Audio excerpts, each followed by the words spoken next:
पापा ये प्लाट कब तक तैयार हो जाएगा? बेटा, इस पे हमने कब्जा किया है, इसे तो बहुत जल्दी बनवाना पड़ेगा। पापा लगता है कोई गवर्नमेंट का बहुत बड़ा बंदा आ गया है, जगह नाप रहा है। अरे सर सर सर, क्या कर रहे हैं आप?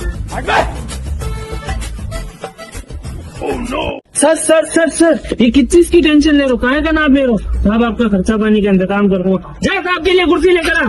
साहब आपका खर्चा पानी का इंतजाम है, कोई टेंशन नहीं लेनी है। जल्दी रख जल्दी रख। सर बेटे सर बेटी, साले जाना साहब के लिए पानी लेकर आ। साहब ये तो हमारा रोज का काम है, हमारे साथ रहोगे ना तो ढेर सारा पैसा कमाओगे। तू क्या खड़ा हुआ है? साहब के लिए 10,000 लेकर आ। अबे तू यहाँ बैठा हुआ है? कौन है भाई ये?